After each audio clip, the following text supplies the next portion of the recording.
Hello, and welcome to the first installment of LouElla's Wine Explorers Club.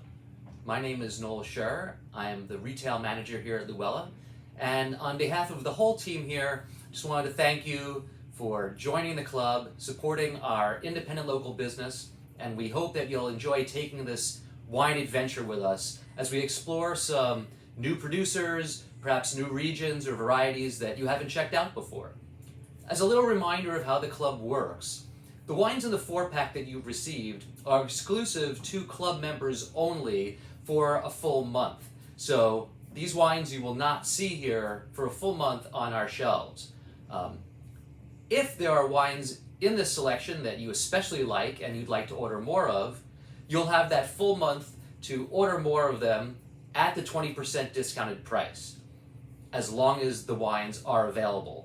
A lot of these wines are made in very, very small quantities, but if there's something you really like and you want to get some more of, just let us know, and we'll do our best to get more of it for you. So, let's just jump in and start talking about the wines in this month's selection. Got some great, interesting wines here, perfect for spring weather. The first wine is the Can Verdura Ca Se Rosette. So, Can Verdura is really, really interesting winery from Mallorca. Me personally, I don't know a lot about wines from Mallorca. I hadn't had the opportunity to check out a lot of Mallorcan wines. So when I started reading about this estate, I was really excited to check out the wines, and I was very, very impressed. Can Verdura is the passion project of a young winemaker named Tomo Yabreu. Started this estate in 2012. But his family has been growing wine on Mallorca in the region of Binissalem for 6 generations. So even though this is a relatively new project, Tomo's family has been part of the wine growing scene on Mallorca for a long, long time. Some very interesting things going on in Mallorca right now, because there's a small group of chefs and winemakers who are really working to try to regain the traditional foodways and wine traditions of the island. Mallorca has become a very touristic location, apparently. A lot of people from around the world buying land there to build vacation homes. Of course, Ibiza, the very famous party island, is very nearby to the south. So there's this movement to sort of bring back the traditional ways and try to maintain them amongst a handful of chefs and winemakers. This particular cuvee comes from a very, very tiny single parcel, about 1.46 hectare of vines of a grape variety called Giro Ros, which is a absolutely native variety to Mallorca. I've never heard of it being grown anyplace else. The vines here, on average, are 60 years old or older, planted to an interesting soil of red clay over limestone. Of course, if you know Burgundy, you know clay over limestone is sort of the secret formula, great terroir for Burgundy. So no surprise that it's producing some fantastic wines here in Mallorca as well. That soil is also really great for this climate because the clay helps retain water, and there's very, very little rainfall in Mallorca. So it helps prevent stress on the vines as well. And another thing is that the strong southwesterly hot wind known as the Levante in Spain, also known as the Mistral in France, blows across Mallorca very strongly in this area, which helps keep the vines dry, free of mildew or mold, which allows Tomo to farm completely organically without any sort of use of chemicals. Everything's hand harvested here. The wine is fermented with spontaneous yeast fermentation in large neutral oak casks. It's beautiful, it's rich, it's got a ton of that sort of seaside brininess that you'd expect from wine being grown on an island in the middle of the Mediterranean. Tiny, tiny production, 216 cases only made. As I said, it's a barely more than a hectare of vines in this single vineyard bottling.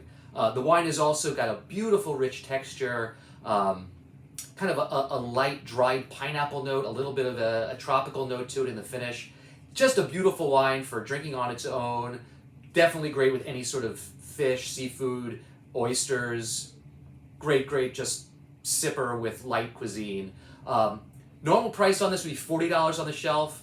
It's available for the next month to club members for $32.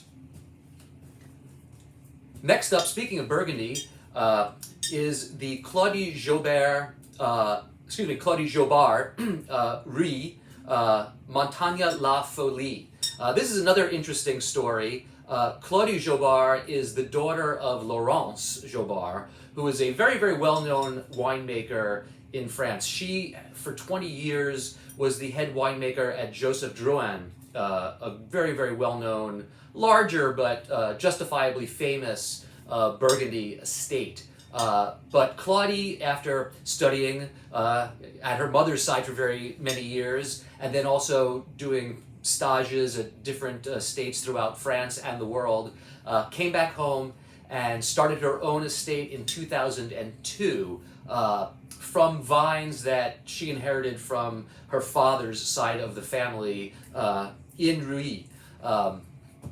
The grapes for this cuvée, the Montagne La Folie, which basically means the mountain of folly, are on average 47 years old. It's a small parcel, about 2.45 hectare, all facing southeast, so very, very good exposition, southeast exposition. You get a lot of sunny hours on those types of locations. And again, the terroir here is that classic clay over limestone with lots of big chunks of stone. Really great for producing rich, very mineral inflected white Burgundy. Of course, it's 100% Chardonnay.